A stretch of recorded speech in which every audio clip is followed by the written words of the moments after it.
गुरुदेव महेश्वर गुरु साक्षात् परं ब्रह्म तस्मै श्री गुरवे नमः। अखण्डमण्डलाकारं व्याप्तं येन चराचरं तत्पदं दर्शितं येन तस्मै श्री गुरवे नमः। शान्ताकारं भुजगशयनं पद्मनाभं सुरेशं विश्वाधारं गगनसदृशं मेघवर्णं शुभाङ्गं लक्ष्मीकान्तं कमलनयनं योगिभिध्यानगम्यं वन्दे विष्णुं भवभयहरं सर्वलोकैकनाथं रामं लक्ष्मणं भुजगशयनं सीतापति सुन्दरं काकुत्स्थं गुणाकरं गुणनिधि विप्लप्रियं धार्मिकं राजेन्द्रं सत्यसन्धं दशरथतनयं श्यामलशान्तमूर्ति वन्दे श्रीरघुराम रघुनाथं राघवं मनोजवं मारुततुल्यवेगं जितेन्द्रियं बुद्धिमतां वरिष्ठं वातात्मयं वानरयुतमुख्यं श्रीरामदूतं शरणं प्रपद्ये। ओम श्री श्री श्री गुरु भगवान के चरण कमले कोटि कोटि कोटि कोटि प्रणाम, कोटि कोटि प्रणाम, कोटि कोटि प्रणाम। बोलिए सत्संग की, बोलिए पूर्णचंद्र प्रभु भगवान की। এই গ্রামের কালকণ্ঠ সমুদ্র আনন্দ সম্মাননীয় এই ব্রাহ্মণটিরা এই সৎসঙ্গ মণ্ডলীর সভাপতি মহোদয়, সম্পাদক মহোদয়, উপস্থিত সমস্ত হরিভক্তবৃন্দ, মা মানসীগণ, আগন্তুক আমার সমস্ত সম্মাননীয় প্রবক্তাগণ, গায়ক বায়ক ସମସ୍ତଙ୍କ ଚରଣ କମଳରେ ମୁଁ ପ୍ରଣାମ ଜଣାଇ ମୁଁ କିଛିଟା କହିବାକୁ ଯାଉଛି। ମୋରି ପୂର୍ବରୁ ଥିଲେ ଉମାକାନ୍ତ ମହୋଦୟ, ସେ କହୁଥିଲେ ମୁଁ ପ୍ରବଚକ ନୁହେଁ, ପାଲା ଗାୟକ। ଆରେ ବା, ପାଲା ଗାୟକ ହେଲେ ତ ପାଲା ଗାୟକରେ ପାରଙ୍ଗମ, କିନ୍ତୁ ପ୍ରବଚନ ଦେବାରେ ଯେ ସେ କେତେ ପ୍ରଖର ତାଙ୍କର କହିବାର କଳାରୁ ଜଣାପଡ଼ୁଥିଲା। ସୃଷ୍ଟିର ଆରମ୍ଭରୁ এই আধুনিক যুগের কবি সমস্ত কথা এমিতি ভাবে অনর্গল ভাবে বনিগলে বকিগলে যে ଯେଉଁଟାକି ଆମର ସମସ୍ତଙ୍କର ହୃଦୟ ଗ୍ରାହ୍ୟ ହେଇଛି ଏବଂ ସବୁ କିଛି ମଣିଷ ଗଢ଼ିବାର ଉପାଦେୟ ମାନ ସବୁ ଭରପୁର ଥିଲା। ତାପରେ ପରେ ଭଗବାନ ଆଜ୍ଞା ସେ ଯେ କହୁଥିଲେ ସବୁବେଳେ ଫଳନ୍ତି ଗଛ ତ ସବୁବେଳେ ନମ୍ର ହୋଇଥାଏ, କେବେ ହେଲେ ସେ ଉପରକୁ ଉଠିଦେଲା ଭଳିଆ ମୁଣ୍ଡ ଟେକେ ନାହିଁ। ସେ ସବୁବେଳେ ତାଙ୍କର ଏଇ ନମ୍ର ଭାବଟାକୁ ମୁଁ ଶିଖିବାକୁ ଚାହିଁଲେ ମଧ୍ୟ ହୁଏତ ମୁଁ ଶିଖିପାରିବି ନାହିଁ। ସେ ଏତେ ଜ୍ଞାନର ଅଧିକାରୀ ହୋଇକରି ମଧ୍ୟ ଗୀତା, ଭାଗବତ, ରାମାୟଣ, ବେଦ ଠାରୁ ସବୁକିଛି ଅନର୍ଗଳ ଭାବରେ ବକି ଦେଇପାରେ ମଧ୍ୟ ଯେମିତି ଟେପ୍ ଚଲେଇ ଦେଲେ ଘଣ୍ଟା ଘଣ୍ଟା ପର୍ଯ୍ୟନ୍ତ ଟେପ୍ର ସୁଇଚ୍ ଆଉ ଥରେ ଦେବା ପର୍ଯ୍ୟନ୍ତ ଚାଲୁଥାଏ, ତାଙ୍କ ମୁହଁ ବନ୍ଦ ହୁଏ ନାହିଁ। ଅଥଚ ସେ କହୁଛନ୍ତି ମୁଁ ପ୍ରବଚକ ନେବା। କେତେ ସୁନ୍ଦର ତାଙ୍କର କଥା କହିବାର ଚାତୁରୀ। କିନ୍ତୁ ମୁଁ ସତ କଥା କହୁଛି, ମୁଁ କେବେ ମଧ୍ୟ ପ୍ରବଚକ ଶ୍ରେଣୀରେ ଯିବି ନାହିଁ। ଏକଦମ ନିରାଟ ସତ କଥା, 100% ସତ କଥା। କାହିଁକି ନା ମୁଁ ଗୀତା, ଭାଗବତ, ଭଲ ମନ୍ଦ ଏସବୁକୁ ପାଠ କରି ପୃଷ୍ଠା ଓଲଟାଇ ମୁଁ କହେ ନାହିଁ। ହଁ ଅଛି, ଘରେ ଯେତେବେଳେ ମନ କଲେ ଦେଖିନିଏ ସିନା, ତାହା ଉପରେ ମୋର ସାଧନା କିଛି ନାହିଁ। କିନ୍ତୁ ଏଇମାନଙ୍କ ଭଳି ଆମର ଭଗବାନଙ୍କ ଭଳିଆ ବା ଆମର ଉମାକାନ୍ତଙ୍କ ଭଳିଆ ବିଭିନ୍ନ ପ୍ରବଚନ କଥା ଶୁଣି ଶୁଣି ଭିକାରୀ ହିସାବରେ ଯାହା କିଛି ଭିକ ମାଗିଲା ବୋଲି ଟିକେ ଟିକେ ପାଇଥାଏ, ତାହାକୁ ପୁଣି ଦେବାକୁ ଚାହେଁ। ଭିକ ମାଗିଲେ ମଧ୍ୟ ଦେବାକୁ ଚାହେଁ, କିନ୍ତୁ ଆଜି ମୁଁ ଦେବାକୁ ଚାହୁଁନଥିଲି। କାହିଁକି? ଲୋଭ କରି ନୁହେଁ, ପାଇବାକୁ ଚାହୁଁଥିଲି। କିନ୍ତୁ ଆଜ୍ଞା ମୋତେ ବାଧ୍ୟ କରି ପଡ଼ି କହିବାକୁ ଚାହିଁଲେ ମୁଁ ଦେବା ପାଇଁ ଚାହିଁଲେ ମଧ୍ୟ ଟିକେ ସଂକୋଚ କରିଦିଏ। କାହିଁକିନା ଭିକାରୀ ଲୋକ ତ ଯାହା ପାଇଛି ତାହା ହୁଏତ ଅନ୍ୟମାନଙ୍କୁ ଖୁସି କରିବ କି ନାହିଁ, ପାଇଲା ଜିନିଷ ତ, ତେଣୁକରି ଟିକେ ସଂକୋଚ କରୁଥାଏ। ଯାହା ବି ହଉ ଆମର ଏଇଠି ସମସ୍ତ ମୋ ବନ୍ଧୁଗଣ, ଏଇଠିକା ସମସ୍ତ ହରିଭକ୍ତଗଣ ମୋ ଭଳିଆ ଭିକାରୀକୁ ମୋତେ ଦୁଇ ପଦ କହିବାର ଆଶ୍ରୟ ଦେଇଥିବାରୁ ଏବଂ ଆଦେଶ ଦେଇଥିବାରୁ ସଭାପତି ମହୋଦୟ ଏଇ ସମସ୍ତ ସଭାମଣ୍ଡଳୀକୁ ଆଉ ଥରେ ପ୍ରଣାମ ଜଣାଇ ଟିକିଏ କହୁଛି। ଦେଖନ୍ତୁ ଆଜ୍ଞା ମାନେ, ଆମର ପ୍ରଥମ ପ୍ରବଚକ ଯିଏକି ଉମାକାନ୍ତ ଆଜ୍ଞା କହିଗଲେ, ସୃଷ୍ଟିର ଆରମ୍ଭରୁ ଯେଉଁ ଜଟିଳ କଥା ଗୁଡ଼ିକ କହିଗଲେ ସେଇଟା ଆମେ ଶୁଣିକିରି କେବଳ ଅଳ୍ପ ଶୁଣିଲେ ମନେ ରଖିପାରିବା ନାହିଁ, ତାକୁ ସାଧନ କରିବାକୁ ପଡ଼ିବ, ପୃଷ୍ଠ ଓଲଟାଇବାକୁ ପଡ଼ିବ ବା ବାରମ୍ବାର ଶୁଣିବାକୁ ପଡ଼ିବ। ସବୁ ମନେ ରଖିପାରିବା ନାହିଁ। ଗୀତାର କଥାରୁ ଯାହା କହିଗଲେ ଆମର ଭଗବାନ ଆଜ୍ଞା, ତାହା ନିଶ୍ଚିତ ଭାବରେ ଆମେ ତ ସବୁଦିନ ଶୁଣି ଆସୁଛୁ ଯେ ନଷ୍ଟ ମୋହ, ଏଇ ମୋହ ଥିବା ପର୍ଯ୍ୟନ୍ତ ଆମେ କେବେ ହେଲେ ଶାନ୍ତି ପାଇପାରିବା ନାହିଁ ବା ଆମର କର୍ତ୍ତବ୍ୟ ଠିକ୍ କରିପାରିବା ନାହିଁ। ଏଇ ଉଭୟଙ୍କର କଥାବାର୍ତ୍ତା ଶୁଣିକିରି ଆପଣମାନେ ବହୁତ ଉପକୃତ ହୋଇଛନ୍ତି।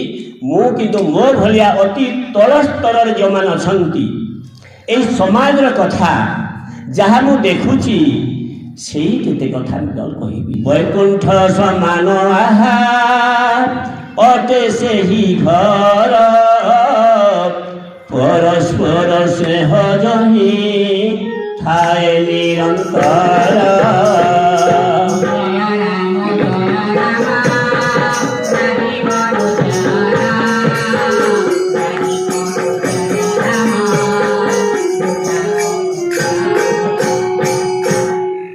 ଭାଗବତ ପୁଣି ହେଉଛି କ'ଣ ଯେ ଆମର ସତ୍ସଙ୍ଗ କଥା ଲେଖାଯାଇଛି ଯେ କାଷ୍ଠ ପାଷାଣ ଏଇ ସବୁକିଛି ସତ୍ସଙ୍ଗର ସାନ୍ନିଧ୍ୟ ଲାଭ କଲେ ଆଉ କ'ଣ ହେଇଯାଏ, ଜଙ୍ଗଲର ସାଧାରଣ କାଠ ବି ପରା ଚନ୍ଦନ କାଠ ହେଇଯାଏ। ଏବଂ ସତ୍ସଙ୍ଗରେ ସମସ୍ତେ ତରିଯାଆନ୍ତି ଯେ ସତ୍ସଙ୍ଗ କ'ଣ, ସାଧୁ କ'ଣ, ସାଧୁମାନଙ୍କ ସଙ୍ଗତରେ, ସାଧୁଙ୍କ ଦର୍ଶନରେ ସାଧାରଣ ପାପୀ ଲୋକମାନେ ମଧ୍ୟ ତରିଯାଆନ୍ତି। ତାହେଲେ ଏଇ ସାଧୁମାନଙ୍କୁ ଆମକୁ ଖୋଜିବାକୁ ହେବ ନା ପାଉଛୁ କିମ୍ବା ପାଉଛୁ? সেই ସାଧୁମାନଙ୍କ ଦର୍ଶନ ହୋଇଗଲେ ଆମକୁ କିଛି ସୁଧରିବାକୁ ଯିବ, ସୁଧରି ପାରିବା, କିମ୍ବା ଆମେ ପରସ୍ପର ସ୍ନେହ ଯହିଁ ଥାଏ ନିରନ୍ତର, ବୈକୁଣ୍ଠ ସମାନ ଆହା ଅଟେ ସେହି ଘର। এই ଗୋଟିଏ ପଦକ ଯଦି ଆମେ ଭିତରକୁ ପଶାଇ ପାରିଛୁ ଏବଂ ଆମର ଘରକୁ ଯଦି ଆମେ ସୁନ୍ଦର କରିପାରିଛୁ, ତାହେଲେ ଭଗବାନ ସେଇଠି ବିରାଜମାନ କରୁଛନ୍ତି। ଆମର ପୂର୍ବବକ୍ତା ଦୁଇ ଜଣ କହିଗଲେ, ପ୍ରବଚକ ମାନେ କହିଗଲେ ଯେ ଆମର ହୃଦୟ ମଧ୍ୟରେ ଭଗବାନ ଅଛନ୍ତି, ଆମ ହୃଦୟ ମଧ୍ୟରେ ଶାନ୍ତି ଅଛି, ଆମ ହୃଦୟ ମଧ୍ୟରେ ସମସ୍ତ ପ୍ରକାର ସୁଖ ଅଛି ଏବଂ ଆମେ ସେଇ ସୁଖକୁ ଖୋଜି ପାରିନାହୁଁ, ଆଣିପାରିନାହୁଁ। ଥରେ ଯେମିତି କହୁଥିଲି, ଜଣେ ବଢ଼ିଆ ମୁଣ୍ଡରେ ସିସାଟାକୁ ଖୋଜି ଦେଇଛନ୍ତି, ଆଉ କିଏ ନେଇଗଲା ମୋର ପେନ୍ସିଲ୍ ଖୋଜି ଖୋଜି ସମସ୍ତଙ୍କୁ ବିରକ୍ତ କରିଦେଲେ, ଗାଲି ଗଣ୍ଡଗୋଳ ସୃଷ୍ଟି କରିଦେଲେ ଏବଂ ପରେ ଯେତେବେଳେ ଅନ୍ୟମାନେ କହିଲେ ମୁଣ୍ଡରେ ତ ସିସା ଅଛି, କିଏ ନେଇଗଲା କି? ଓହୋ, ମୁଣ୍ଡରେ ଅଛି। ଠିକ୍ ସେହିଭଳି ଆମ ହୃଦୟ ମଧ୍ୟରେ ଆମେ ଭଗବାନଙ୍କୁ କେହି ଅନୁଭବ କରିନାହୁଁ। ସେଇ ଅନୁଭବ ନ କରିପାରିଲେ କେମିତି ହେବା? ସେଇଥିପାଇଁ ପରା କହିଛନ୍ତି କବି, ପରସ୍ପର ସ୍ନେହ ଯାଇ ଥାଏ ନିରନ୍ତର, ବୈକୁଣ୍ଠ ସମାନ ଆହା ଅଟେ ସେହି ଘର। ଆଜ୍ଞା, ମୁଁ ଏଇ ସତ୍ସଙ୍ଗରେ ଥାଇ କହୁଛି, ମିଛ କହୁନାହିଁ ଟିକେ ମଧ୍ୟ। ମୋର ଜଣେ ପରମ ମୋର ପୂଜନୀୟ ସାର୍ କହିଲେ ଆଜି ସକାଳେ ଭେଟ ହୋଇଗଲା, ଏ ବାବୁ କଥାଟି ଶୁଣିଛ କି? କ'ଣ ସାର୍? ସେ କହିଲେ, ଜଣେ ମାନ୍ୟଗଣ୍ୟ ଲୋକ, ପଦସ୍ଥ ଲୋକ, ପାଠ ପଢ଼ିଛନ୍ତି ଏବଂ ସେ କ'ଣ କଲେ, ତାଙ୍କର ବୁଢ଼ୀ ମା ଯେତେବେଳେ ଆଉ ବେଶୀ କାମ କରିପାରିବାର ଅବସ୍ଥା ନହେଲା, ମଝିରେ ମଝିରେ ଝାଡ଼ା ବି ହେଉଛି, କେତେବେଳେ ଆଉ କ'ଣ ହେଉଛି, ବାରମ୍ବାର ଔଷଧ ପତ୍ର ଯାଉଛି, ବାରମ୍ବାର ଡାକ୍ତରଖାନା ଯିବାକୁ ପଡ଼ୁଛି। ସକାଳୁ ଭୋରୁ କୋଉଠିକି ଯିବା ବୋଲି ସେ ନେଇଗଲେ, ଷ୍ଟେସନରେ ଟିକେଟ୍ କରିନାହାନ୍ତି। ଯେମିତି ଘଣ୍ଟି ବାଜିଲା ଷ୍ଟେସନରେ ବସିଥିଲେ ସେ, ଯେମିତି ଘଣ୍ଟି ବାଜିଲା ଟ୍ରେନ୍ ଛାଡ଼ିବାର ସମୟ ହୋଇଗଲା, କଲିକତା ଯିବ ଟ୍ରେନ୍, ବୁଢ଼ୀ ମାଆକୁ ନେଇ ବଗିକୁ ଉଠିଲେ ଏବଂ ସେଇଠି ସେ ବୁଢ଼ୀ ମା ସହିତ ବସିଗଲେ। ହଁ ମା ବସିଥାଅ, ମୁଁ ଏକଟେ ଆସିଛି କଲି। ଚାଲି ଆସିଲେ ତଳକୁ। ଟ୍ରେନ୍ ଯିବ କଲିକତା, ଟିକେଟ୍ ବି ହୋଇନାହିଁ। ସେଇଟା ହୋଇଗଲାଣି 3-4 ମାସ, ସେଇ ବୁଢ଼ୀର ପତ୍ତା ନାହିଁ। ଆଶ୍ଚର୍ଯ୍ୟ, କି ଆଶ୍ଚର୍ଯ୍ୟ କଥା! ସେଇ ମା 10 ମାସ ଗର୍ଭରେ ଧରିଥିଲା ସେଇ ପିଲାଟାକୁ, ପାଠ ପଢ଼ାଇ ସେ ମଧ୍ୟ ପଦସ୍ଥ ଚାକିରି ମଧ୍ୟ ଦେଇପାରିଥିଲା। କିନ୍ତୁ ମାର ଯେତେବେଳେ ବୟସ ବୁଢ଼ୀ ହେଇଗଲା, ତାକୁ ଯେତେବେଳେ ସେବା କରିବା ଦରକାର ପଡ଼ିଲା, ମୁଁ ଆଉ ପାରିବି ନାହିଁ ଏତେ ଫଟଫଟ ବୋଲିକିରି ସେ ଟ୍ରେନ୍ରେ ଚଲେଇ ଦେଲା। କୁଆଡ଼େ ଗଲା ସେ ବୁଢ଼ୀ ମାର ପତ୍ତା ନେଇ। ଏବଂ ଆଜିକାଲି ତ ପଇସା ଦେଲେ ସବୁକିଛି ହେଉଛି, ଥାନାରେ ମଧ୍ୟ ଦୋଷ କରି ଡାଏରୀଟି କରିଦେଲା। ମୋ ମା ହଜିଯାଇଛି, ସରିଗଲା। ଏମିତି ଦୁନିଆରେ ଘଟୁଛି। ପାଠ ପଢ଼ାଇ ମଣିଷ କରିବା ପାଇଁ ସରକାର କ'ଣ କରୁନାହାନ୍ତି? ଛୁଆ ଜନ୍ମ ହେବା ପୂର୍ବରୁ ଭଲ ଛୁଆଟେ ହେବ ବୋଲି ମାଆକୁ ଦିଆଯାଉଛି ଔଷଧ ପତ୍ର, ଭିଟାମିନ୍ ଜିନିଷ। ଜନ୍ମ ହେବା ବେଳେ ସରକାରୀ ସମସ୍ତ ପ୍ରକାର ବ୍ୟବସ୍ଥା କରାଯାଉଛି ଏବଂ ଅଙ୍ଗନବାଡ଼ି ଠାରୁ ତାର ହାଇସ୍କୁଲ ଯିବା ପର୍ଯ୍ୟନ୍ତ ସରକାର ମାହାଳିଆ ବହି ପତ୍ର ସବୁକିଛି ବ୍ୟବସ୍ଥା କରିଛନ୍ତି। ପିଲା ପାଠ ପଢ଼ି ଭଲ ମଣିଷ ହେଲେ ସମାଜର ଉପକାର କରିବ, ଏହି ବିଶ୍ୱାସ ଅଛି ସମସ୍ତ ମା ବାପାଙ୍କର। କିନ୍ତୁ ଯେଉଁ ଭାରତ ଦେଶରେ, ଯେଉଁ ଅଯୋଧ୍ୟାରେ, ଯେଉଁ ଆମର ନିଜ ପ୍ରଭୁ ବୋଲି ନମସ୍ୟ ହିସାବରେ ଆମେ ଦେବ ପୂଜା କରୁଛୁ, ରାମ ପୂଜା କରୁଛୁ, କୃଷ୍ଣ ପୂଜା କରୁଛୁ, ସାବିତ୍ରୀ ବ୍ରତ ପାଳନ କରୁଛୁ ଇତ୍ୟାଦି ସବୁକିଛି ରହିଛି,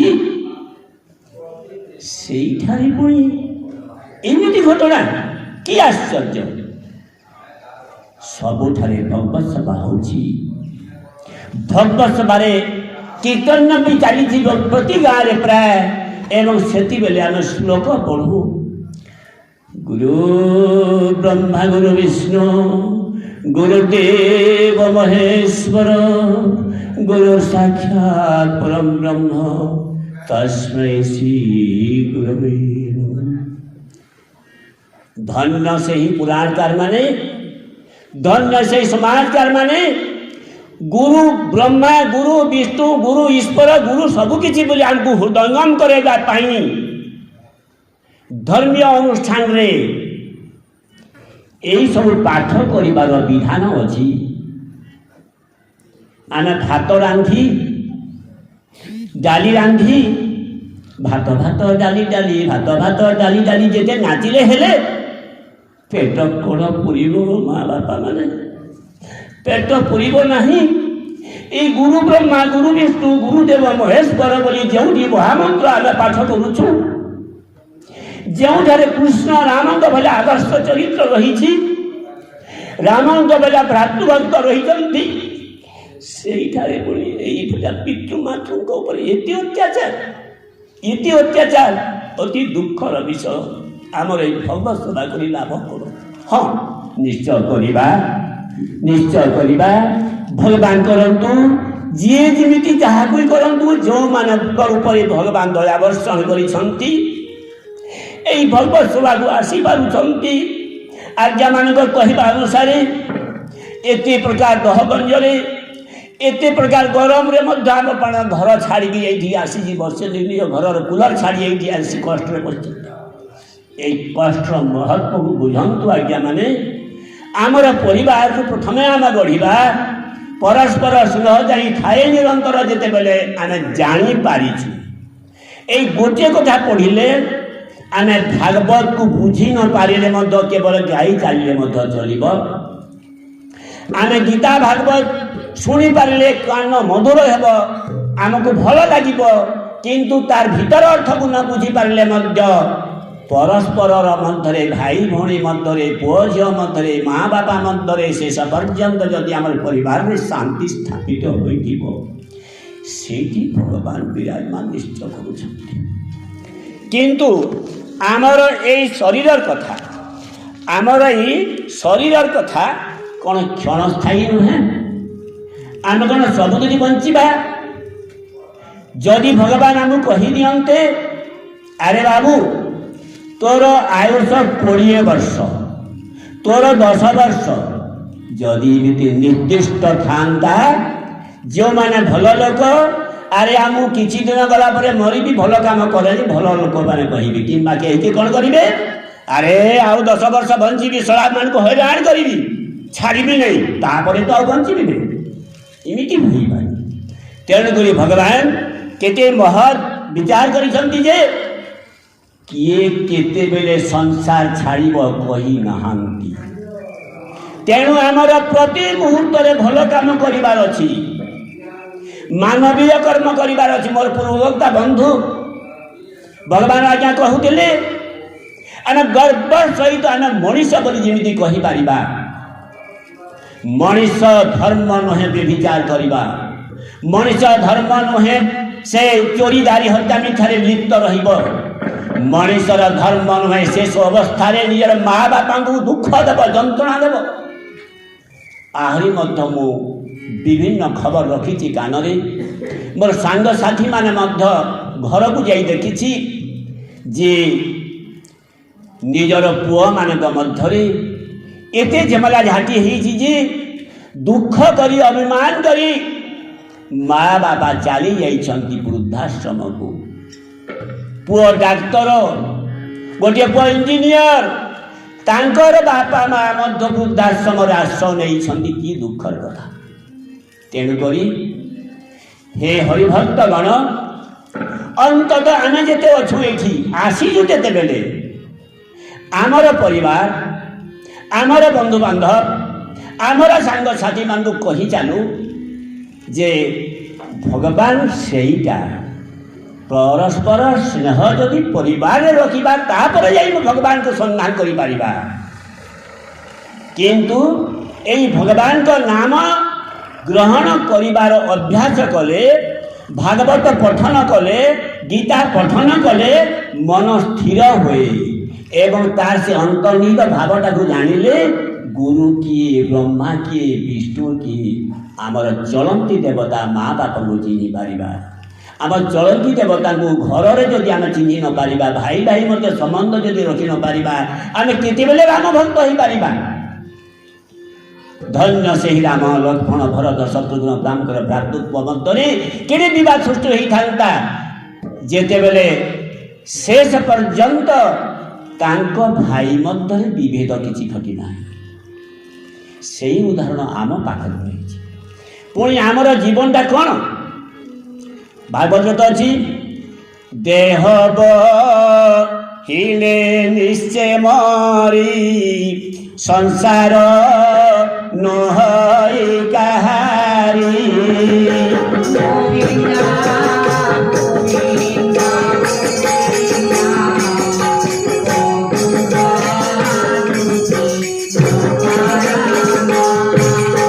ବୃକ୍ଷର ତଳେ ଯେହ୍ନେ ଆସି, ପ୍ରଥମ ପଥିକ ବିଷମନ୍ତି ବସି।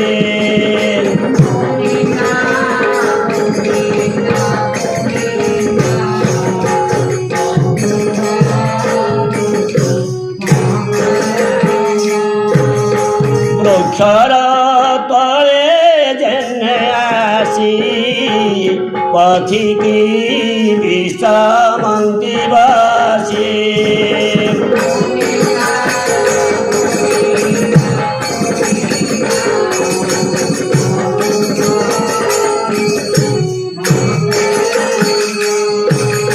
ପୁଣି ଚଳନ୍ତେ ସମସାରି, ଆହା ସମସାରି, ସେ ବୃକ୍ଷ ନୁହଇ କାହାରି।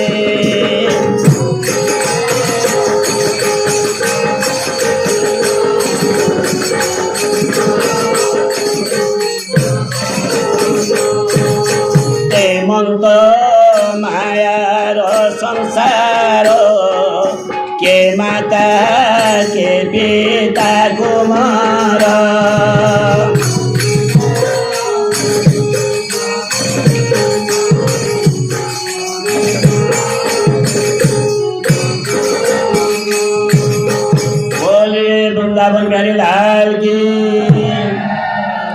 ଦେଖନ୍ତୁ ଆଜ୍ଞା ମାନେ ଭାଗବତକାର ମଧ୍ୟ କହନ୍ତି ଏଇ ସଂସ୍ଥା ଯେମିତି ଗୋଟେ ବୃକ୍ଷ ପରି ବୃକ୍ଷରେ ନିଜେ ଯେମିତି ବୃକ୍ଷ ତଳେ ଆସ ନିଅନ୍ତି ଛାଇକୁ ଆଶା କରି କିନ୍ତୁ ନିଜର କାମ ସରିଗଲେ ସେହି ବାଟୋଇମାନେ ଚାଲିଯାଆନ୍ତି। ସେହିପରି ଆମ ଯେଉଁ ସ୍ୱଳ୍ପ ସମୟ ପାଇଁ ଆଇଛୁ କେତେ ସମୟ ପାଇଁ ଆଇଛୁ ଆମେ କହିପାରିବାନି 10 ବର୍ଷ ପାଇଁ କି 15 ବର୍ଷ ପାଇଁ 80-90 ବର୍ଷ ଭିତରେ ଯାହା କିଛି ହୋଇପାରେ 100 ବର୍ଷ ଭିତରେ ସେହି ସମୟ ଭିତରେ ଆମେ ଏଇ ବୃକ୍ଷ ଛାଡ଼ି ଚାଲିଯିବା। ଏଇ ସଂସାର କାହାରି ନୁହେଁ ଚାଲିଯିବା। ତ ଯେଉଁମାନେ ନିଜର ଜନ୍ମିତ ପିତାମାତାଙ୍କ ପ୍ରତି ଏମିତି ଅସହିଷ୍ଣୁତା ଭାବ ଦେଖାଇ ପାରନ୍ତି ସେଇମାନେ କ'ଣ ସଂସାରରୁ ଯିବେ ନାହିଁ? ଯେଇଠି ମୁଁ ଗୋଟେ ଘରକୁ ଯାଇଥିଲି ବୋଧେ କହିଥାଇପାରେ ସେ ମୋତେ ବାରମ୍ବାର କହୁଥିଲେ ଭାଇ ଆମ ଘରକୁ ଆସ ମୋତେ ସେ ମୋତେ ଦେଇନି କ୍ଲାସମେଟ୍ ଥିଲେ ମେଟ୍ରିକରେ ମୋତେ ଦେଇନି କାଗଜପତ୍ର କ'ଣ କି ସେ ଇନଭାଇଟେସନ୍ ଦେଇନି ବିବାହ ବେଳକୁ ଦୂର ସମ୍ପର୍କୀୟ ବହୁତ ଦୂର କିନ୍ତୁ ବିବାହ ପରେ କହିଲେ ମୋ ପୁଅକୁ ଆଏସ୍ କରିଛି ମୋ ଝିଅକୁ ଆଉ କ'ଣ କରିଛି ଡକ୍ଟର କରିଛି ବହୁତ କିଛି କ'ଣ କରି ପକେଇଛି ଆରେ ଭାଇ ତୁ ଟିକେ ଚାଲିଆ ଦେଖିଆ ଟିକେ ମୋ ଘରର କଥା ମୁଁ ଯିବି କହୁ କହୁ ଏଇ ବୟସରେ ଗଲି ଗତ ବର୍ଷ ଯେତେବେଳେ ଗଲି ସେ ଘର ପଚାରି ଗଲି ସେ ମୋତେ ଗର୍ବ ସହିତ କହୁଥିଲେ ତାର 10-12 ଆଗରୁ କହୁଥିଲେ ଭାଇ ମୋର ବଡ଼ ପୁଅଟା ଡକ୍ଟର ଅଛି ଆର ପୁଅଟା ଇଞ୍ଜିନିୟର ଅଛି আর ঝিଅটা ଗୋଟେ ଏମିତି ଜଣକୁ ବାହା କରିଛି ସେ ବମ୍ବେରେ ଅଛନ୍ତି କି ଆମେରିକା ଇତ୍ୟାଦି ଇତ୍ୟାଦି କହୁଥିଲେ ଗର୍ବ ସହିତ ସେ କହୁଥିଲେ ଆଉ ଦିନେ ଆସ ଭାଇ ଆମ ଘରକୁ ଗଲି ଯେତେବେଳେ ଏଇ ବୟସରେ ଗଲି ଗତ ବର୍ଷ ଗଲି ମୋର ତ କ୍ଲାସମେଟ୍ ନା ଗଲି ଯେତେବେଳେ ଚିହ୍ନିବାକୁ ଟିକେ କଷ୍ଟ ହେଲା କିନ୍ତୁ ଚିହ୍ନାଚିହ୍ନି ହୋଇଗଲୁ ଫିଗର ତ ଦେଖେଇଛୁ ନା ହଁ ଭାଇ ମୁଁ ଆସିଲି ସେ ହଠାତ୍ କିଛି କହିପାରିଲେ ନାହିଁ ଆଖିରୁ ଲୁହ ଝାଳ ଜଳ ହୋଇ ଭଳି ପଡ଼ିଲା କାହିଁ ଭାଇ କ'ଣ କହିବି ରେ ଭାଇ ଦେଖିବୁ ଯା ମୋର ସହଧର୍ମିଣୀଙ୍କୁ ସେ ଉଠି ପାରୁନାହିଁ ମୋତେ ଟିକେ ଚା ପା କରି ତାକୁ ଦେବାକୁ ସେବା କରା ପଡ଼ୁଛି ନାତି ନାତୁଣୀମାନେ ମଧ୍ୟ ସମସ୍ତେ ଚାକିରି କଲେଣି ଶୁଣୁଛି କିନ୍ତୁ ଯେତେ ମୁଁ ଫୋନ୍ କଲେ ମଧ୍ୟ କେହି ଘରକୁ ଆସୁନାହିଁ ଦେଖୁଛୁ ମୋର 8-10 ବଖରା ଘର କେଉଁଠି କିଛି ମଣିଷ ଛୁଆଟିଏ ନାହିଁ କେବଳ ପାରା ଗୁଡ଼ାକ ବଡ଼ ହେଉଛନ୍ତି ଏଇ ପାରାମାନଙ୍କୁ ଦେଖି ମୁଁ କଷ୍ଟରେ ଜୀବନ ଯାପନ କରୁଛି ମୁଁ କହୁନାହିଁ ଯେ ଆଜ୍ଞାଙ୍କର ପୁଅ ଝିଅ ବହୁତ ବିଦେଶରେ ଚାକିରି କରୁନାହାନ୍ତି ଗୋଟେ କୁଲିଆ କହୁଛୁ ବିଲୁଆ ଅଙ୍ଗୁର ଖାଇବାକୁ ଯାଇଥିଲା ବହୁତ ଆଗ୍ରହ ସହିତ ଯେତେ ଉପରକୁ ଡେଇଁଲା ଅଙ୍ଗୁର ଖାଇ ପାରିଲା ନାହିଁ ତାପରେ ସେ ନିନ୍ଦା କଲା ଛି ଏ ଖଟା ଅଙ୍ଗୁର ଗୁଡ଼ାକ କିଏ ଖାଇବ ମୁଁ ସେମିତି କହୁନାହିଁ ଆଜ୍ଞା ମାନେ ଯେଉଁମାନେ ନିଜର ପିଲାମାନଙ୍କୁ ଯୋଗ୍ୟତା ସମ୍ପନ୍ନ କରିଛନ୍ତି ଆମେରିକାରେ ବା କେଲକାତାରେ ବା ଆଉ ଗୋଟେ ଚାକିରି ଦେଇପାରିଛନ୍ତି ସେମାନଙ୍କୁ ଏମିତି ସଂସ୍କାର ଦେଇଥାନ୍ତୁ ଯେ ବାପା ମାଙ୍କର ତତ୍ତ୍ୱ ମଧ୍ୟ ନେବେ ଆବଶ୍ୟକ ହେଲେ ତାଙ୍କ ଜାଗାକୁ ନେବେ ଯଦି ନେଇ ନପାରିବେ କେମିତି ଭାବରେ ସେ ତାଙ୍କର ସେ ଜୀବନରେ ଶାନ୍ତିରେ ଜୀବନଯାପନ କରିବି ତାର ଖବର ନେବେ ଏହି ସଂସ୍ଥା ଦେବା ପାଇଁ ମୁଁ କହୁଛି ଆଜ୍ଞା ମାନେ ପିଲାମାନଙ୍କୁ ଉଚ୍ଚ ଶିକ୍ଷା ଦେବା ପାଇଁ ମୁଁ କିଛି ଖରାପ କଥା କହୁନି ତେଣୁକରି ଆମେ ଯେତେବେଳେ ହେଲେ ମରିବା ହିଁ ମରିବା ଯେତେ 3 ତାଲା ବିଲ୍ଡିଂରେ ଥିଲେ ମଧ୍ୟ ତାର ଶେଷ ପର୍ଯ୍ୟନ୍ତ ଶ୍ମଶାନ ପଦା ଏବଂ ଗଛ ତଳରେ ଯିଏ ରହୁଛି ସେ ମଧ୍ୟ ସେଇଠିକି ଯିବ ଆୟୁଷ ଦିନ ତୁଟେ ଜଳ ଯେ ସନେ ଛିଦ୍ର ବାଟେ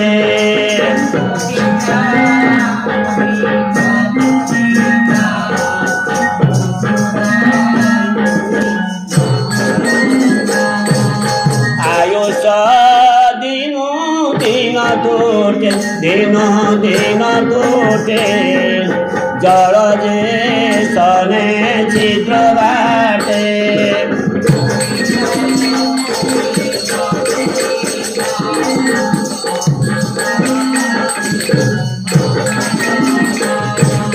সন্থ সঙ্গর নাবে বসি নিস্তর এই দুঃখ রাশি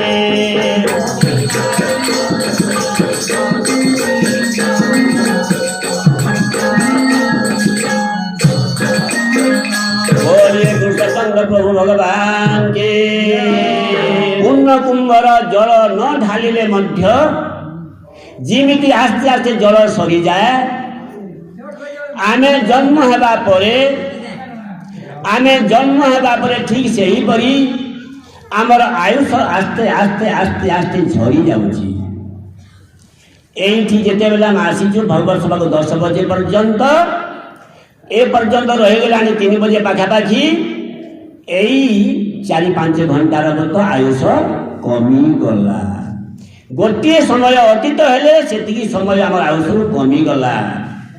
কিন্তু মাঠিয়ার পানি ঝরিগলা পরি আয়ুষ ঝরে সিনা, হঠাৎ যদি মাঠিয়া পূর্ণ হয়ে যাব, ঠুকর লাগিଯିବ, মাঠিয়া ফটকলা ফাটিଯିବ, সমস্ত জল পড়িଯିବ। ঠিক সেইপরি এই রোগর ঘর শরীর ভিতরে হঠাৎ যদি কিছু ঠোকর লাগিলা, কিছু আকস্মিক দুর্ঘটনা ঘটিলা, যেকোনো সময় ଥିଲେ ମଧ୍ୟ ଆୟୁଷ ଲାଗିବ ନାହିଁ, ହଠାତ୍ ମଧ୍ୟ ଜୀବନ ଚାଲି ଯାଇପାରେ। ଏମିତି ଅନିତ୍ୟ ସଂସାରକୁ ଆମେ ଆସିଛୁ, ଅଥଚ କାହିଁକି ଗୋଟିଏ ମୂଲ୍ୟବାନ ଜୀବନ ପାଇ ସେଇ ଜୀବନର ସାର୍ଥକତା ଆଣିବା ନାହିଁ?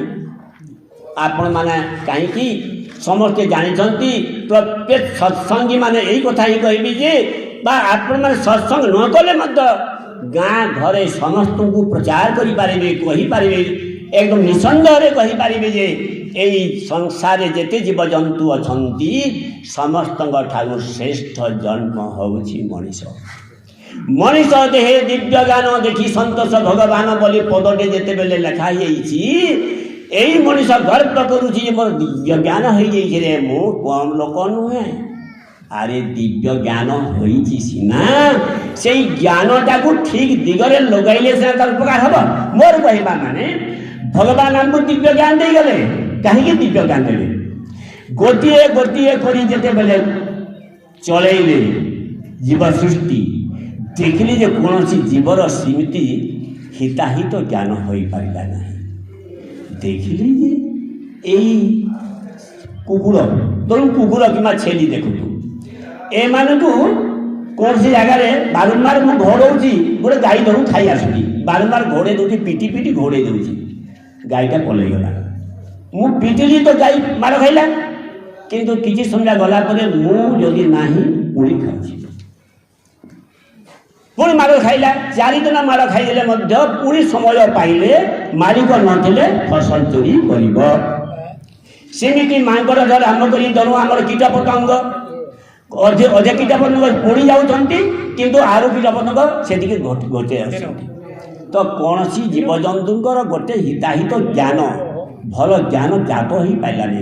ପୁଣି ବିଭିନ୍ନ ଉପାଦାନ ତିଆରି କରି କରି କରି କରି ସୃଷ୍ଟି ତିଆରି କଲେ, ପୁଣି ଉପାଦାନ ଗୁଡ଼ାକ ତିଆରି କରି ସୃଷ୍ଟି କଲେ। ଭଗବାନ ମଣିଷକୁ ଯେତେବେଳେ ସୃଷ୍ଟି କଲେ ସେ ଆଶ୍ଚର୍ଯ୍ୟ ହେଇଗଲେ, ବର୍ତ୍ତମାନ କେଉଁ ଉପାଦାନଟାକୁ ଆଣିକିରି ସେ ମଣିଷ ଦେହରେ ଥୋଇଲି ଯେ ମଣିଷ ସାଙ୍ଗେ ସାଙ୍ଗେ ଭଗବାନଙ୍କୁ ପ୍ରାର୍ଥନା କଲା। କୌଣସି ଜୀବଜନ୍ତୁ ତ ମୋତେ ପ୍ରାର୍ଥନା କରିନଥିଲେ, ପ୍ରାର୍ଥନା କରିପାରିଛି। ଠିକ୍ ଅଛି, ଏହାକୁ ସବୁକିଛି ଜ୍ଞାନ ଦେବ, ଗୋଟେ ବିଶିଷ୍ଟ ଜ୍ଞାନ ଦେବାକୁ ଚାହୁଁଥିଲେ, ସେଇଟା ହେଲା ବିବେକ। এই ମଣିଷକୁ ବିବେକ ଦେଲେ ଭଲ ହେବ। ଅର୍ଥାତ୍ କେଉଁଟା ଭଲ କେଉଁଟା ମନ୍ଦ ଜାଣିବା ପାଇଁ ସେ ମଣିଷକୁ ଗୋଟେ ବିବେକ ଦେଇଦେଲେ। ଯେଉଁ ବିବେକ ବଳରେ ସେ ଭଲ ମନ୍ଦ ସବୁ ଜାଣିପାରିବ। ଆଚ୍ଛା, ଯେଉଁ ଲୋକଟା ଟ୍ରେନରେ ବସାଇ ଦେଇକି ଚଲେଇଦେଲା ତା ମାଆକୁ, ତାର ହୃଦୟ ଭିତରେ ତା ବିବେକ ମୁଁ ଠିକ୍ କରିଛି ବୋଲି କହୁଥିବ? ଠିକ୍ କରିଛି ବୋଲି କହୁନଥିବ। ଯଦି ଠିକ୍ କରିଛି ବୋଲି କହୁଥିବ, ତାହେଲେ ସେ ଲୁଚି ଲୁଚି ଯାଇକିରି କାହିଁକିରି କଲା? ଭଗବାନ ବିବେକକୁ ଉଦ୍ରେକ କରିବା ପାଇଁ ପୁଣି ସୁଇ ଦେଇଛନ୍ତି ଯେ ବିବେକ ତାକୁ କହୁଛି, କିଏ ଦେଖିଦେଲେ କ'ଣ ହେବ, ଯେଉଁ ଏମିତି ଏମିତି କରୁଛି, ସେଇଟା ହେଲା ଭଗବାନଙ୍କର ଡାକରା। ଆରେ ମୂର୍ଖ, ତୋ ମାଆକୁ ତୁ ଏମିତି କରୁଛୁ, ତୋତେ ଲାଜ ଲାଗୁନି? କି ଦେଖିଲେ କ'ଣ ହେବ? ଏଇ ଯେଉଁ ଭୟ ଦିବକ ସୃଷ୍ଟି ହେଇଗଲା, ସେଇଟା ଭଗବାନ ତାକୁ ଭୟ ସୃଷ୍ଟି କରିଲେ ବିବେକ ବଳରେ। ସେ ଯଦି ଇଏ ବଡ଼ ଭୁଲ କହୁଥିଲି, ଫେରି ଆସିଲ, ବିବେକକୁ ସେ ସମ୍ମାନ ଦେଲା, ବିବେକକୁ ସମ୍ମାନ ଦେଲା, ଭଗବାନଙ୍କୁ ସମ୍ମାନ ଦେଲା, ତାର ଦିବ୍ୟ ଜ୍ଞାନ ସେଠି କାମ କଲା।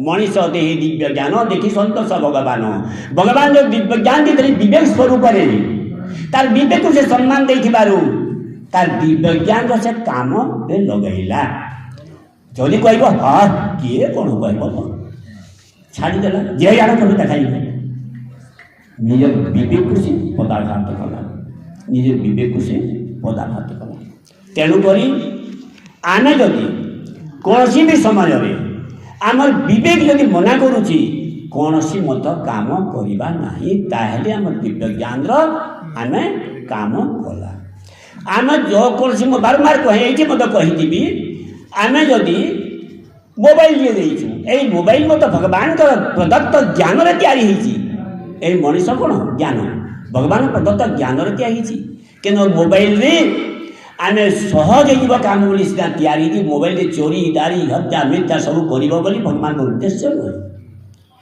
काठ काटापी कुड़ारी अच्छी छोट छोट खंड न गले काठ जाड़ा केमी छुरी आसिक पनीपरिया को चकी चकी कर काटिक रांधि खावाई कि छुरी भूसा भूसी होगापी नुहे तो मनीष को जदि छुरी तैयारी करवा भगवान ज्ञान देदेले जदि से फोन तैयारी करने ज्ञान देदेले भगवान दायी से आमर मुंडरे जो ज्ञान अच्छी से ज्ञान को ठीक दिगरे लगाइले सिना हम से जो स्कूल में फास्ट क्लास पाई से ब्रेन टाको भल काम लगाइले सिना हम आम भगवत सभा को आसीचे ये जहाँ शुणीचु भगवान को प्रसाद स्वरूप प्रसाद आम पाइबा उचित प्रसाद कहले दुईटा अर्थ मुझे थे प्रसाद कहले भगवान दया प्रसाद कहले तो कोठा घर प्रसाद प्रसाद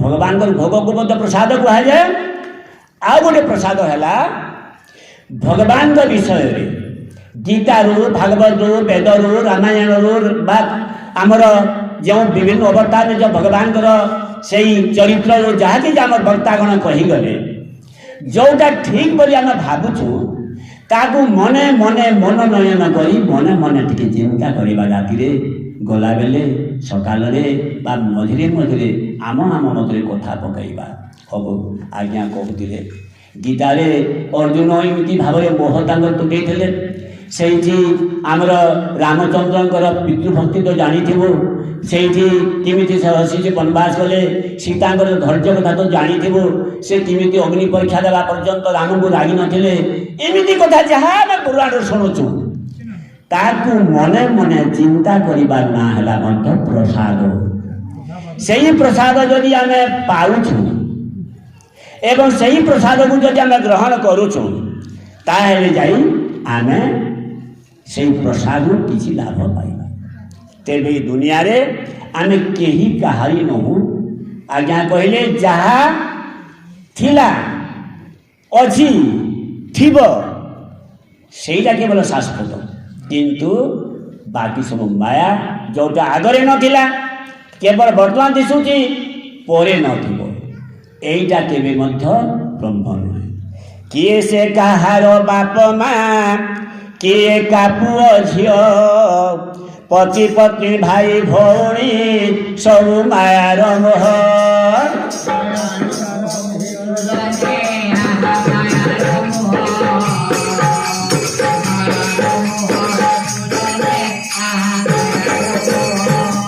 किए से कहार बाप माँ किए का पुओ झियो हे का पुओ झियो पति पत्नी भाई भौणी सब मायार मोह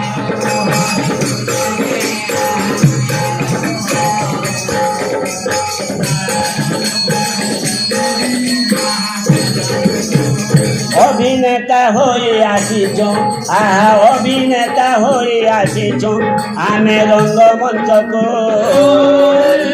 अभिनय सारी बाहुरे जीवा निज स्थान को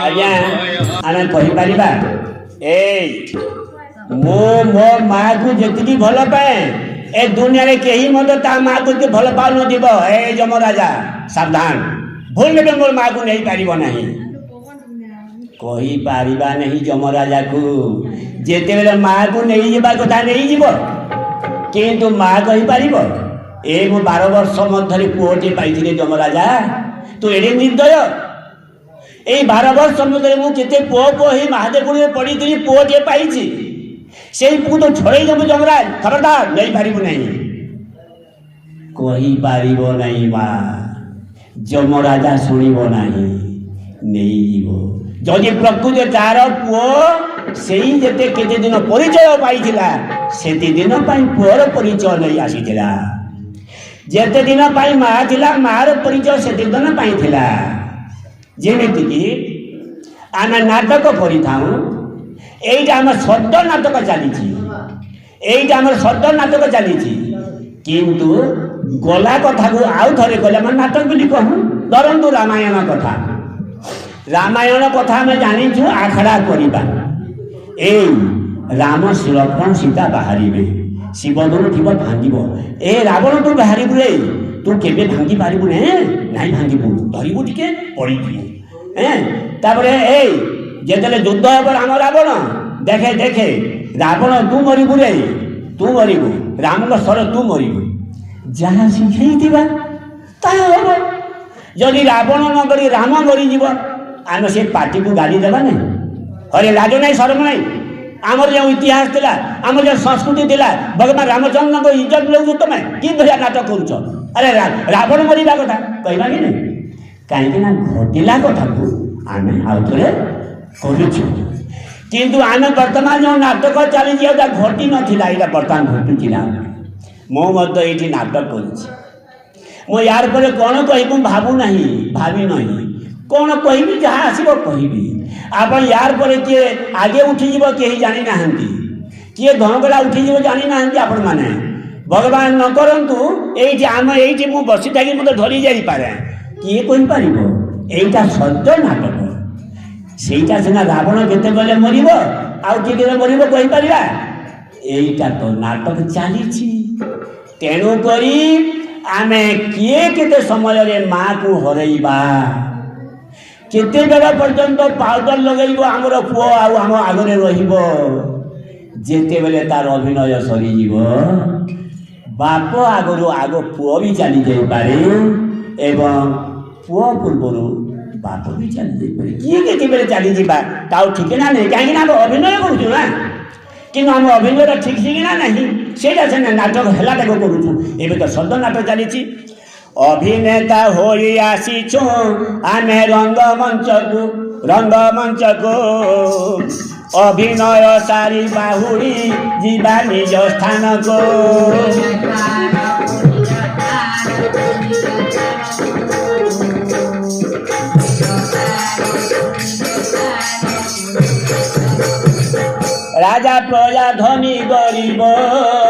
राजा प्रजा धनी गरीब मंचे थिबा पर्यंत मंचु ओह्लाइले सभिंक पाई समान पथ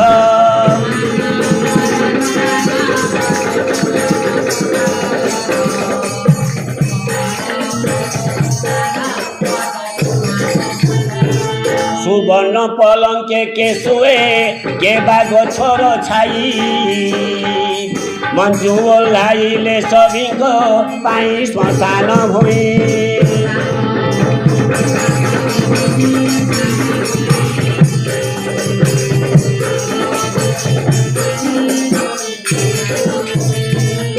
मोर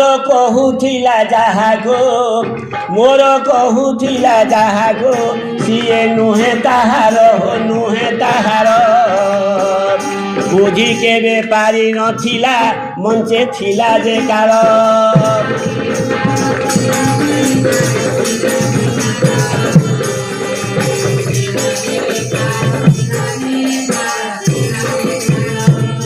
अवास्तव यही दुनिया खाली मोहर खेल अवास्तव यही दुनिया खाली मोहर खेल न पारिले मोह तुटाई दुख मिलई घर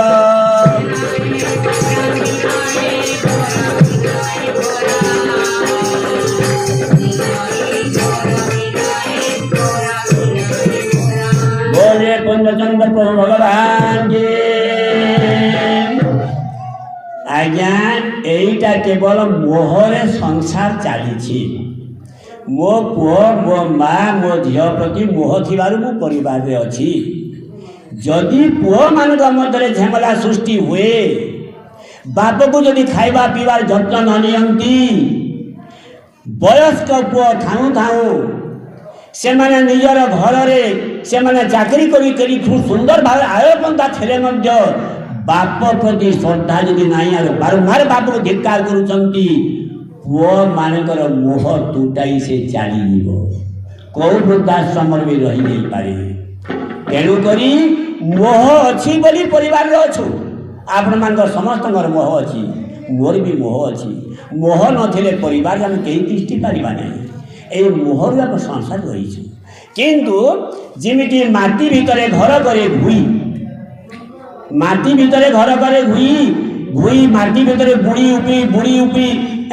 तार घर संसार करी थाए किंतु तार पक्षरे बा डेनारे टिके मत माटी लागी न थाए माटी बाहरिबा संगे संगे से उड़ी मध्य पारे खंडी उड़ा दे थाए ठीक सही परि आज्ञा माने परिवार थिला मध्य केते बेले पुओ कोन कहिदेब केते बेले बहु कोन पड़ा कथाटी कहिदेब केते परिवार बा हमर पड़ोसी मानरे सांग साथी मान मध्य किछि कोन कहिदेबे ताकू विशेष दुख करिबा नाही जदि मोहटा को अत्यंत रखिदिबा अरे मो पुओ को मते श्रद्धा करिदिली मो बहु को झियो बोले देखुदिली मते एते कठिन कथा कहला ए जीवन मो रखेबा कि एमिति हेबार कोनसी उचित नहे घुई जेमिति कादरे जेते बुड़िले उठकिले मत ता धरि कादुर लागे नाही आमे केते बेले कार सांग छाड़ी जिबा सेति पे दुख करिबा बा चिंता करिबा नहीं थिला जेबे आहा आगु जना सुना सेति पई तेबे काहे कि आमे पाठ पढा आमे जानू जे जेते बेले हेले जिबा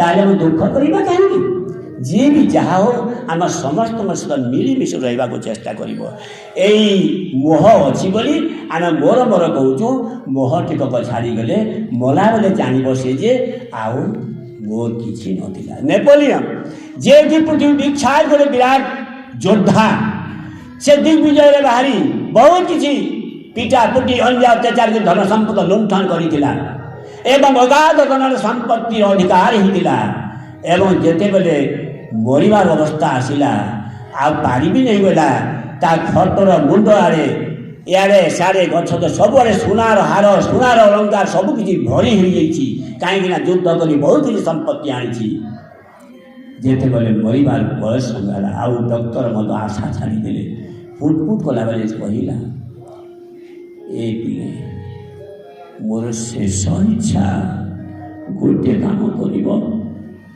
मो जानुची अन्य माने मरीगले जहाँ हुए मोर भी ताहा हेबो जेते बेले यही रास्ता रे यही सहर विरुद्ध मते ओलटा खतरे बही करी नेब मो अन्य मुर्दा देखिके संपूर्ण भोरे दे थांती मोर ए दुई हाथटा को दुई आड़ छाड़ी देथिबो आंगठी गुड़ाक जिंदा समस्ते देखि पारुथिबे एवं एई शेष इच्छा पूरण न कले मो उपरे बहुत अतृप्त आत्मा ही रहिबी सावधान मोर आशा पूरण कर मत सब घोड़े मत दुई हाथ खटर दुई आड़ को इंटा कर जिते खटर बहीकी देले हाथ एमती हलुथा तो ये दुनिया को जनईदे हे भगवत प्रेमीगण हे अन्य समस्त भक्तगण हे पूर्ववासीगण जो मैंने भगवान विश्वास कर आस्तिक नास्तिक समस्त मुझे कहीदे देख मो कौन न पाई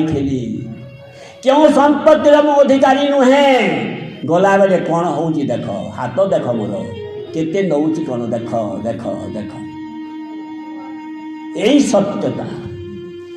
सत्यता से हम नेपोलियन यही समस्त सत्यता रही भागवत रे गीता रे रामायण रे वेद रे शास्त्र रे जहाँ को आम जेतिके पारुछु एमती विभिन्न वक्ता शुणुचु जो मान शक्ति अच्छी पाठ करुचु केवल हिंदी रे लेखा है नहीं केवल ओडिया रे लेखा नहीं वर्तमान बहुत सुंदर सुंदर लेखा गुड़ा विभिन्न जगह बाहर किंतु चेष्टा करिबा आमे समस्त भगवत सभा जहाँ कि निर्यास पाउछु এই ସଂସାର ପ୍ରତି ପୁଅ ଝିଅ ପ୍ରତି ମୋହ ବି ରଖିବା ନାହିଁ। ମା ହୋଇଛୁ ଯେତେବେଳେ ପୁଅ ପ୍ରତି ଲୋଭ ରହିବ, ତାର ଭଲମନ୍ଦ ବିଚାର କରିବା, ତାକୁ ଶିକ୍ଷିତ କରିବାକୁ ଚେଷ୍ଟା କରିବା, ସ୍ନେହ କରିବା। ସେମିତି ମୁଁ ମୋହକୁ କାଟିବାକୁ କହୁନି, କିନ୍ତୁ ଏଇ ପୁଅ ମୋତେ ବହୁତ ସେବା କରିବ, ଏଇ ପୁଅ ନହେଲେ ମୁଁ ଆଉ କ'ଣ ହେଇଯିବ, ଏଇ ଭାବନା ଆମେ ରଖିବା ନାହିଁ। ମାଆଙ୍କର ମନୋକାମନା ପୂର୍ଣ୍ଣ ଆନନ୍ଦ ଦେବା। ତ ଠିକ୍ ସେହିପରି ଆମେ ସବୁବେଳେ ନିଜର ପରିବାର ସେ ଗୋଟେ ପଦ କେବଳ ରଖିବେ ମାଆ ମାନେ, ଯେଉଁଟାକି ପାଠ ନ ପଢ଼ିଥିଲା ଲୋକଙ୍କ ପାଇଁ ମଧ୍ୟ ଦରକାର। ପରସ୍ପର ସ୍ନେହ ଯାଇଥାଏ ନିରନ୍ତର, ବୈକୁଣ୍ଠ ସମାନ ଅଟେ। ସେହି ପ୍ରକାର ଯଦି ଆମେ ନିଜର ଘରକୁ ଠିକ୍ ଭାବେ ରଖିବା, ତାହେଲେ ଆମେ ସମସ୍ତେ ଭଲ ମଣିଷ ହେଇପାରିବା। ତାହେଲେ ଆମେ ଯାହା କିଛି ଆମେ ପାଇଛୁ, ଆମର ମୁଖ୍ୟ କଥା ହେଲା ଯେ ଆମେ ଶାନ୍ତି ପାଇବା କେତେବେଳେ ଆମର ପରିବାରକୁ ଯଦି ଆମେ ଶାନ୍ତିରେ ରଖିବା, ଗୁରୁଜନମାନଙ୍କ ପ୍ରତି ଭକ୍ତି କରିବା, ବାପା ମାଆଙ୍କ ପ୍ରତି ଶ୍ରଦ୍ଧା କରିବା, ଆମର ପରାପାଟିଆ ଜାହାଜ ସମସ୍ତଙ୍କ ପ୍ରତି ଆମେ ସଶବ୍ଦ ହୋଇଥିବା, ବନ୍ଧୁବାନ୍ଧବଙ୍କ ମଧ୍ୟରେ ସଦ୍ଭାବ ସୃଷ୍ଟି କରିବା। ଯାହା ସମୟରେ କିଛି ଘଟଣା ଘଟିଗଲା ଆମେ ମନରେ ଅତ୍ୟନ୍ତ ଦୁଃଖ ବହି ଅଶାନ୍ତିକୁ ନ ଯାଇ କେବଳ ବିଭୁ ଆଶ୍ରିତ ହୋଇ ଆମେ ଶାନ୍ତି ଜୀବନଯାପନ କରିବା ପାଇଁ ଚେଷ୍ଟା କରିବା। ବୋଲିଏ ପୂର୍ଣ୍ଣଚନ୍ଦ୍ର ପ୍ରଭୁ ଭଗବାନ କି। ହରେ କୃଷ୍ଣ କୃଷ୍ଣ କୃଷ୍ଣ ହରେ ହରେ, ହରେ ରାମ ରାମ ରାମ ହରେ ହରେ।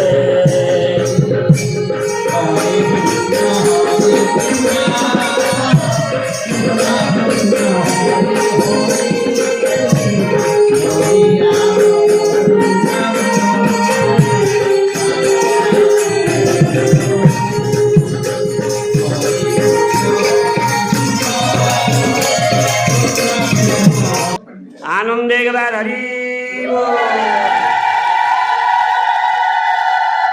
बोले कृष्णचंद्र प्रभु भगवान की। वृंदावन बिहारी लाल की। आज क्या सत्संग की।